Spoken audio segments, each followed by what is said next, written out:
देखा तनी भोजपुरी 24 न्यूज। आज हम सलेमपुर गांव में मौजूद बनी। एजा अहिरान स्टार कहल जाओ, रंगदार स्टार कहल जाओ, या फिर सुपर स्टार कहल जाओ, या फिर ट्रेंडिंग स्टार कहल जाओ। टुनटुन यादव जी के पुत्र के कल मुंडन रहे। आज ओकरे उपलक्ष्य में छोटा मतलब फंक्शन बा, भोज समारोह बढ़िया। अच्छा, को साल के भैले रहा लड़का? 2.5 साल के। मुंडन समारोह खत्म हो गई कल? हाँ, कल खत्म हो गई। बड़ा जे भी बा खास आदमी ओकरा के। अच्छा, जौन भेजा समारोह रखाइल बा, एकरा में का भोजपुरी से कोनो कलाकारो आवत रहे? अभी तो ना बता पाइम। कुछ सिर्फ मतलब जो खास बा ओकरा के बोलल गइल बा जिला स्तर के। बाकी बड़का बड़का भैया लोग के तो बोलल नहीं गइल, ऐसे कि उतना व्यवस्था नहीं कल गई। घर के बात लगे, थोड़ा सा गांव जवार के थोड़ा सा खिला दिया कुछ कुछ, तो वो उद्देश्य से हम नहीं कैले छोटा मोटा फंक्शन में। अच्छा, राउर बेटा के नाम शिवांश है जी। राउर शादी कितना साल पहले भई रहे? लगभग 2023 में शादी भई रहे। 2023 में शिवांश जी आए थे। 2023 में, माने 1 साल के अंदर है। हाँ, शादी जो ना घरी करे के रहे तो ना घरी का शादी में रुआ और चौनो आई रहे? ना कोनो बात नहीं। और घर के मर्जी से कैले रहे कि सब कुछ घर के मर्जी से भैया जी? हम मर्जी वाला लड़का हैं जी। हमारा जरा रहे खातिर के ना तैयार हजीर मर्द हल्का में लेता रखा। हम भी तैयार हैं। हाँ, हम भी तैयार है हो। हाँ, देखा तो भैया हमारे तैयार हो गई। अच्छा, पिछलका वीडियो में राउर काफ़ी दर्शक के कमेंट रहे कि भैया के तो एक से एक वायरल गाना आवता, लेकिन हमनी के चाहत नहीं जा कि भोजपुरी जगत के फिल्मों में वहाँ के काम करी।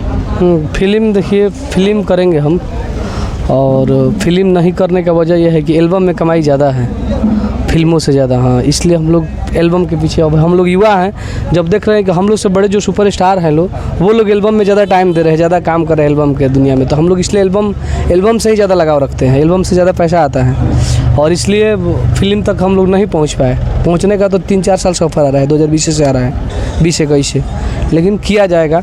ये भी मुरादा है तो पूरा कर दिया जाएगा जनता का। अच्छा, रुआ भोजपुरी में आइडल अपन के कर माने नहीं? आइडल खेसारी लाल यादव भैया के, उनकर एक्टिविटी, उनकर बात, उनकर मेहनत के हमनी के दीवाना है जा, व्यवहार के दीवाना है जा। यदि खेसारी जी के ओर से फिल्म के ऑफर आयल तो का वो फिल्म में रहुआ काम करब? काहे ना भैया, आप काम काहे ना आदमी करे, काम करही के पड़ू तो, लेकिन ज़्यादातर कमाए का हमनी के सोचे नहीं, जैसे कि युवा बने जा, युवा खातिर अगर रोजगार मिलल बा तो फिर कमाने का सोचता है। तो इसलिए अभी हमारे पास टाइम है, और हम सोचते हैं कि ज़्यादा से ज़्यादा हम कमा लें, ज़्यादा से ज़्यादा अपने पास अर्जित कर ले धन को। अच्छा, हमनी के देखत है कि पिछला दिन से राउर कतने गाना ट्रेंडिंग में चलत रहे सो, ओकरा में से एगो गाना हमारा दर्शक खातिर के सुना दी। अभी हमारा एक गाना बहुत अच्छा चल रहा है कि भले बेच दी कनवा के बाले राजा जी, जाके आजुलिया ये दोनाली राजा जी। ये गाना बहुत अच्छा चल रहा है। एक इस पे बोलबम का हम साली वाला गाना भी गाए हैं, वो भी गाना अच्छा चलेगा। और बहुत सारा गाना है कि वो अतना कमाई हम धनवा पीछे घूमी थानवा वाला, वो भी गाना बहुत अच्छा है। और प्यारा गीतकार प्रकाश परदेसी जी भी आए हुए हैं, इनके भी लिखे हुए गाना। वो गाना तार जनक वो से ढेर गाना हिट भइल। हाँ, हर की प्यार के दुश्मन बनल हमार भाई बा, दूसरे से कहरावत मोर सगाई बा।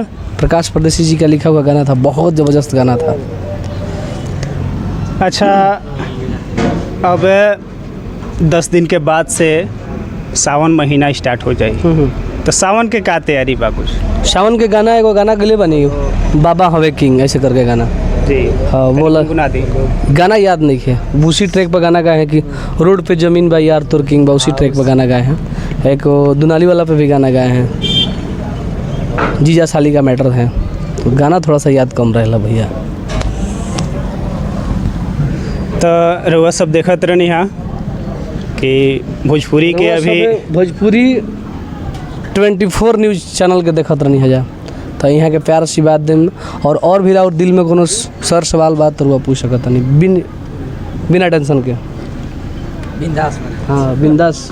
अच्छा, कुछ हमनी के बिहार में ऐसन राजनीति भी हो गइल बा कि जातिवाद के लेके कि हाँ, मतलब हमनी के बिहार के मुख्यमंत्री बानी सम्राट चौधरी जी, वहाँ कहते हैं कि हरियर गमछी देख के मतलब हमारे कैमरे में पहले पहचान ली कि हके अपराधी बा।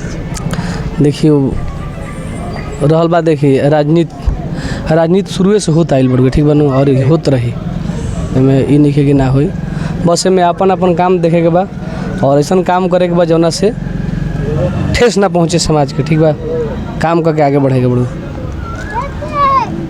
अच्छा, खेसारी जी आरजेडी से चुनाव लड़नी, हारला के बाद से आरजेडी के ना कोनो कार्यक्रम में ना कहीं नजर नहीं किया और ना ही आरजेडी के ओर से कोनो पद उनका मिलल बा। भाजपा से पवन सिंह बिना चुनाव लड़ले एमएलसी बना दिहल गइल, आवे वाला समय में मंत्री भी बन सकत रहन, ते पर वो का कहब? देखिए जेकर जौन पोजीशन मिलल बा वो अच्छा बड़ुए और केकरा कब काम मिली ये हमारा पता नहीं है, समझ गो नहीं, लेकिन दोनों लोग अपना दम पे इंडस्ट्री में सब कुछ कमाई बढ़ लो, पैसा नाम रुतबा सब कुछ वो दोनों इंसान के पास बढ़ुए और दोनों इंसान कोई किसी से कम नहीं है और पद प्रतिष्ठा तो आता जाता रहता है। वो लोग खुद, उन लोग का पद बहुत बड़ा है, वो लोग एक सांसद मंत्री से छोटे नहीं हैं, 10 गो सांसद मंत्री उनके अंदर आ जाएंगे। अच्छा, जे रउआ के फॉलो करेला सबसे ज़्यादा नौजवान, वो आदमी खातिर के रउआ का संदेश देव? नौजवान खातिर हम ये कहम कि नौजवान भाई जे भी बढ़ुए वो नौजवान ज़्यादा से ज़्यादा मेहनत करे और अपना कर्म पे भरोसा करे, सबसे बड़ा कर्म पे भरोसा करे और बाकी अपना खातिर ज़्यादा से ज़्यादा टाइम देवे, अपना फ्यूचर खातिर ज़्यादा से ज़्यादा टाइम दे, जैसे हमनी के अपना फ्यूचर खातिर ज़्यादा टाइम देवेला।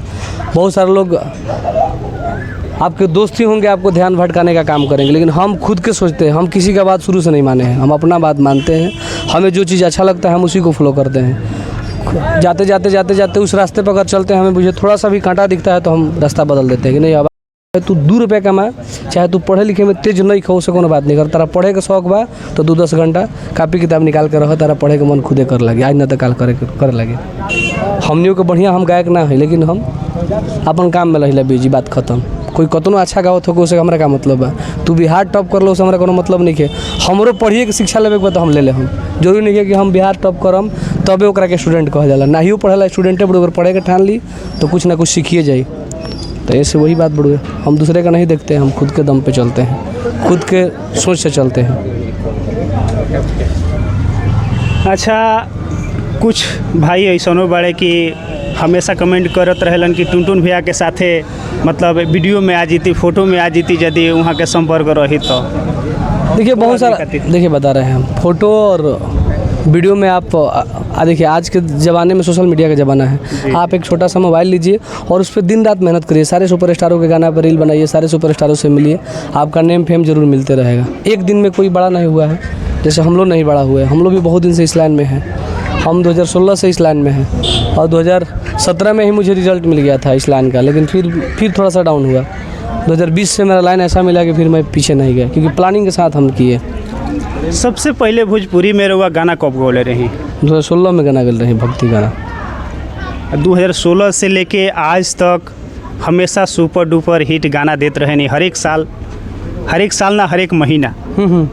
तो सबसे पहले दौर वाला गाना जौन के सुनाई?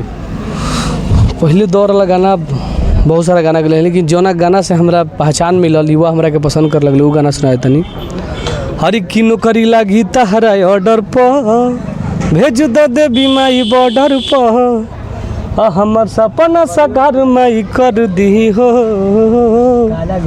और मिलो भर हम जनुआ करे अरजी हो, देह पे चढ़ा दो देवी मैया वरदी हो। और इसी के साथ हम आपसे बाद में मिलेंगे, थोड़ा सा गेस्ट आए हुए हैं हमारे, आप थोड़ा देर रुकिए, आप थोड़ा लेट जाइएगा, ठीक है ना? ठीक, और भी एक बार कर लीजिए, ठीक।